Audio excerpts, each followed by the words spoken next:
salah satu Gen Z berprestasi, guys.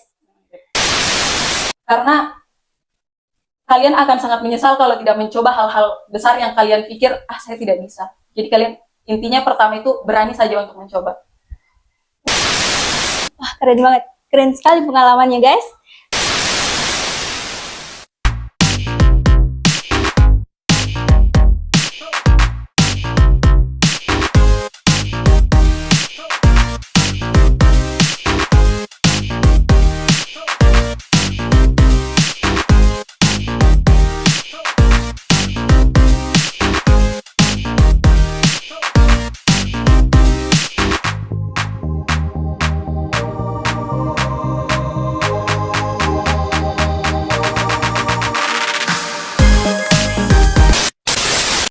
Hai semuanya, selamat datang di podcast Madako Voice, mendengar, belajar, berkembang. Tempatnya anak-anak muda kampus ngobrolin hal-hal seru dan inspiratif. Saya Salsabila hari ini sebagai moderator dan tentunya saya tidak sendiri. Hari ini kita kedatangan kakak tingkat yang punya cerita luar biasa tentang perjalanan kampusnya, yang awalnya biasa-biasa saja sampai akhirnya bisa mengikuti berbagai kegiatan-kegiatan keren. Salah satunya PMM, guys, keren banget. Langsung aja, Kak Suci India. Kak Suci. Halo. Nadia Putri. Halo Kak Suci. Halo Salsa. Apa kabar? Alhamdulillah baik. Nah Kak Suci, kan dari kita lihat nih sebagai mahasiswa baru, kakak kan adalah mahasiswa akhir nih, sudah mulai menyusun skripsi. Iya. Nah kita tuh penasaran sekali dengan berbagai yang kakak lewati, prestasi-prestasinya, kegiatan apa saja yang pernah dilakukan. Kalau bisa dilihat-lihat, kakak ini kita tahu pernah ikut PMM dan kegiatan kampus mengajar lainnya seperti itulah. Nah, tidak mungkin kan kakak dari awal sudah seperti itu. Nah, kita sebagai mahasiswa baru ingin tahu sebenarnya saat awal menjadi mahasiswa baru seperti kita ini, kakak tuh jenis mahasiswa seperti apa sih? Oke. Jadi di awal masuk kuliah nih, Iya. Saya itu tipe mahasiswa kupu-kupu, kuliah pulang. Semester 1, semester 2 seperti itu terus, sampai di semester 3 saya merasa kayak, bosan nih, cuma kuliah, pulang, belajar, itu saja kan. Nah, di semester 3 baru tuh saya masuk himpunan mahasiswa. Nah, kalau untuk di himpunan mahasiswa itu, di periode pertama, 1 tahun pertama itu, saya tidak terlalu yang saya aktif itu cuma setengah tahun. Karena di setengah tahunnya lagi itu, saya sudah penugasan kampus mengajar di semester 4. Nah, terus kalau untuk di organisasi sebenarnya saya tidak terlalu tidak terlalu bukan bagaimana juga tapi tidak terlalu minat untuk masuk ke organisasi. Selama masa kuliah organisasi yang saya ikuti itu cuma himpunan mahasiswa. Nah, saya di himpunan mahasiswa itu 2 tahun menjabat. Di tahun pertama itu yang tadi, di tahun kedua saya juga cuma aktif setengah tahun. Di pertengahan jalan saya menjabat di periode kedua ini, saya sudah berangkat lagi PMM ke Aceh. Jadi saya tinggal, pas saya pulang sudah ganti kepengurusan. Wah, keren banget. Nah, pas kakak ikut himpunan ini, memang suka berkegiatan kah? Kalau untuk kegiatan-kegiatannya ya lumayan ya. Kalau kayak memang tidak ada kesibukan perkuliahan, kita adakan kegiatan-kegiatan. Pas kakak ikut himpunan ini, adakah dirasa gangguan kayak terhalang gitu dengan mata kuliah begitu, tugas-tugas? Kalau untuk saya pribadi itu, menurut saya organisasi itu tidak bisa dijadikan alasan untuk mengganggu perkuliahannya kita. Karena kuliah, kita masuk organisasi itu kan awal mulanya kan dari kita sebagai mahasiswa. Jadi tanggung jawabnya kita itu, kewajibannya kita ya untuk memenuhi tugas-tugas kuliah, kewajibannya kita sebagai mahasiswa, bukan untuk lebih berfokus ke organisasinya kita. Gitu. Organisasi itu hanya sampingan lah. Wah, keren. Berarti kakak bisa ini mengatur waktu. Tips dan triknya mengatur waktu itu antara tugas, antara organisasi dan kuliah itu versinya kakak sendiri tuh bagaimana sampai bisa seperti itu?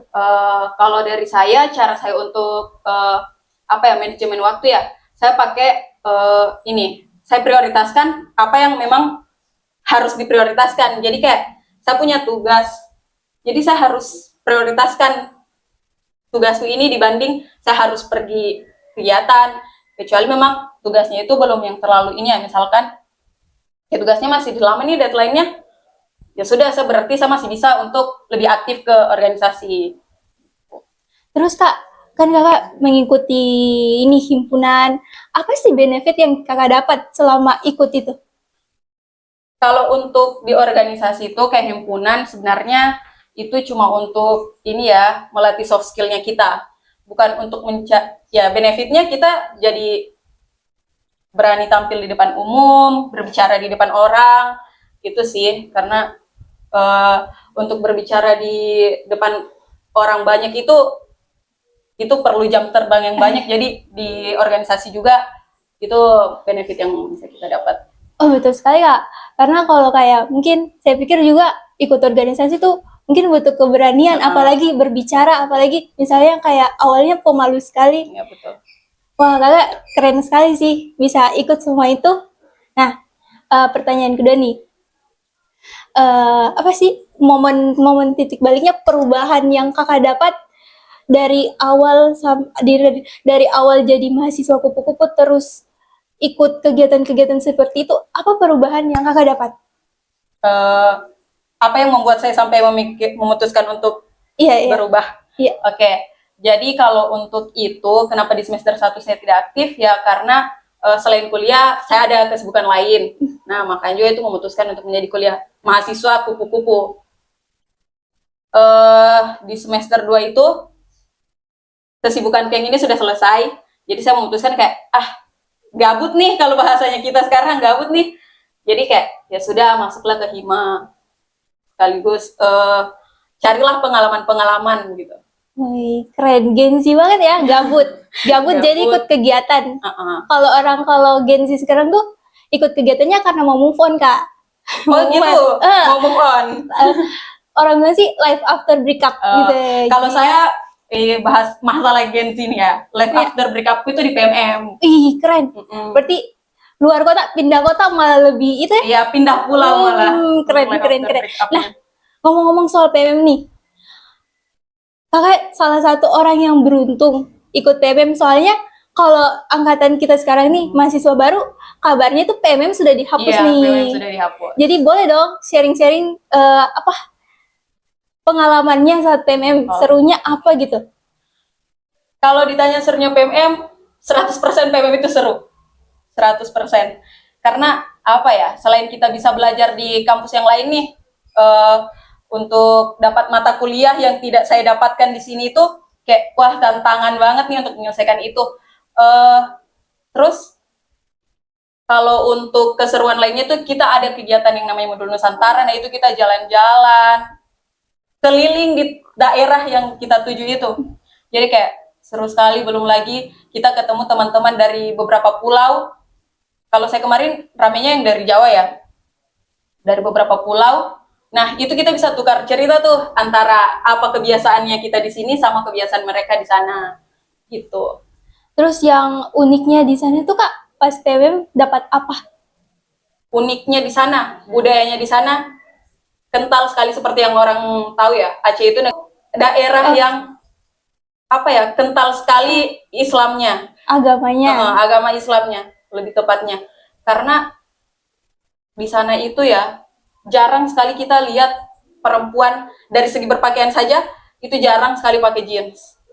Pakai jeans. Bahkan laki-laki di sana tidak ada yang pakai celana pendek. Nah, itu. Terus dari segi makanan, oh my God, itu shock culture yang pertama kali saya dapat di PMM itu. Dari segi makanan itu awal-awal makanannya udah bisa masuk di leherku karena asli full rempah, beda sekali sama makanan-makanannya kita di sini. Gitu. Terus apa lagi ya? Kalau untuk orang-orang di sana ramah, baik banget. Tapi kalau untuk teman-temanku yang dari Jawa, katanya orang Aceh itu kayak kasar. Karena kan kita tahu kan kalau orang Jawa bicara pelan-pelan, ayu. Nah orang sana itu hampir sama kayak kita. Yang kayak ya sudah, bicara saja dengan nada tinggi gitu. Jadi kalau untuk di sana saya tidak kaget dengan cara bicara orang. Tapi katanya itu jadi shock culture juga jadi untuk teman-teman yang di Jawa. Jadi cepat berbaur. Iya. keren sekali, keren sekali. Terus kalau dilihat-lihat nih dari Instagramnya kakak, keren sekali kak. Kayak iri sekali tuh lihat orang mahasiswa yang highlight Instagramnya tuh penuh dengan kegiatan-kegiatan ke keluar kota gitu, kayak wah keren sekali Kak Suci ini. Saya saja sedang memperjuangkan itu sih, biar highlight Instagramku bendera negara atau nama-nama kota. Itu kayak jadi personal brandingnya kita sendiri nggak sih? Iya, itu bisa jadi personal branding untuk kita, kayak apa ya, gimana ya, di mata masyarakat itu kita bisa kayak sombong dikit lah ya, kayak gitu, kayak saya dari sini loh karena ini, dan saya tidak mengeluarkan uang untuk sampai ke sana karena 100% dibiayai. Keren, Gen Z Gitu. banget guys, Gen Z. Salah satu Gen Z berprestasi guys. Nah, selain PMM nih, kan ada kampus mengajar nih kak. Boleh dong sharing juga tentang kampus mengajar ini. Kalau di kampus mengajar itu kan kita basicnya dari pendidikan ya. Iya. Nah, jadi teori-teori yang kita dapat di kampus itu bisa kita realisasikan di lapangan, di sekolah tempat kita penugasan. Tapi yang harus kita ketahui juga itu tidak selamanya teori yang kita dapat itu berjalan sesuai dengan fakta yang ada di lapangan. Jadi tinggal pintar-pintarnya kita untuk menyesuaikan antara teorinya kita pada saat praktik, itu tinggal pintar-pintarnya kita saja untuk mengatur strateginya. Contoh kecilnya lah, gambaran kecilnya itu seperti apa? Gambaran kecilnya, kadang nih kita di kampus kita pelajari, kalau mau masuk kelas itu kita susun dulu, mungkin kalian belum sampai di situ ya? Belum kan? Untuk menyusun rencana pembelajarannya itu kan. Nah, bisa jadi sampai di sekolah tempat kalian penugasan itu tidak berjalan sesuai itu. Mau dari itu gurunya, mau dari kita juga terpaksa mengikuti itu. Tidak sepenuhnya berjalan sesuai rencana yang kita buat. Karena kita sesuaikan lagi dengan siswanya, dengan kondisi sekolahnya seperti apa. Itu. Keren. Jadi walaupun masih mahasiswa sudah bisa mengajar gitu kak, bisa turun ke lapangan langsung. Betul. Melihat keadaan, merasakan bahwa apa yang kita pelajari belum tentu sesuai dengan teori seperti itu. Wah keren banget, keren sekali pengalamannya guys.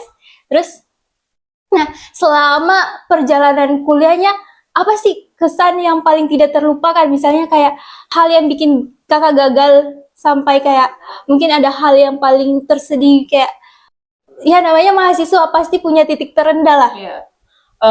Kalau untuk yang sampai titik terendah yang rendah sekali itu, saya rasa tidak ada ya, karena saya merasa di jurusannya kita ini asli dipermudah sekali. TP. Kalau saya merasa di jurusannya kita ini, itu kita sangat dipermudah untuk menyelesaikan perkuliahannya kita. Seperti kemarin, kan saya sempat KM, dan dikatakan kalau sudah ikut KM itu bakal dikonversi ke PPL. Tapi sempat ada isu katanya tidak dikonversi, tapi setelah saya konfirmasi lagi, ternyata tetap dikonversi. KKN juga kemarin itu saya sempat ini sih waktu masih di Aceh, karena saya masih penugasan di sana, dan berita KKN sudah keluar, dan jadwal turun KKN itu saya masih berada di sana. Jadi di situ saya kayak, waduh, saya harus KKN tahun depan nih, nggak selesai bareng teman-temanku. Itu sih, tapi setelah saya konfirmasi lagi ke bagian program studi, saya minta tolong bantuan teman-teman, alhamdulillah saya bisa ikut KKN sama teman-teman, meskipun agak terlambat sedikit. Wow, keren. Jadi semua terencana ya, bagus. Di sana selesai. KKN juga dapat. Wah, keren guys. Terus nih, kan tadi bertanya tentang titik terendahnya kakak. Nah, sekarang yang paling berkesan selama masa kuliah nih, yang paling diingat sekali. Kayaknya yang bakal saya ingat sekali masa-masa saya skripsi ini ya. Soalnya kayak selain yang lulus PMM itu ya, selain lulus PKM, PMM, kayaknya masa-masa skripsi ini, karena skripsi ini tuh kita harus aktif, kita harus datang ke kampus. Itu sih, karena kita harus betul-betul berjuang untuk menyelesaikan kuliahnya kita hanya dengan skripsi ini. Kalau mau dipikir, skripsi itu hanya berapa SKS, tapi kita harus perjuangkan betul-betul seperti itu. kadang kalau mahasiswa baru sudah dengar skripsi kayak, bakal susah tidak ya, gitu. Nah, sekarang kan kakak di sini. Terus abis dengar dia langsung dari kakak bahwa yang paling berkesan. Nanti kita menjadi mahasiswa baru pasti berpikir sama nanti sama kayak kakak. Nah, di dalam proses dari awal sampai akhir, banyak sekali kakak yang kakak lalui. Mungkin boleh memberi pesan kepada adik-adik mahasiswa baru supaya bisa jadi seperti kakak tapi versi mereka versi mereka sendiri gitu. Kalau pesan dari saya, kalian harus berani untuk mencoba segala sesuatu bahkan yang tidak terpikir di dalam pikiran kalian, karena bisa jadi itu adalah hal-hal yang luar biasa sekali yang bisa kalian capai, yang dapat membentuk kalian menjadi lebih baik.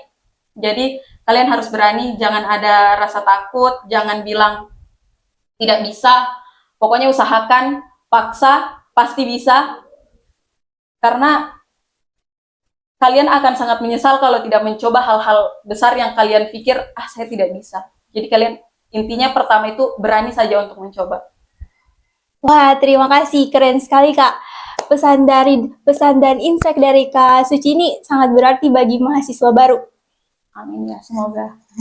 Nah, guys, yang kita bisa dapat dari Kak Suci ini, kita sebagai mahasiswa untuk mencapai hal-hal besar harus dimulai dari hal-hal kecil. Sampai jumpa di kesempatan selanjutnya. Terima kasih, dadah. Bye.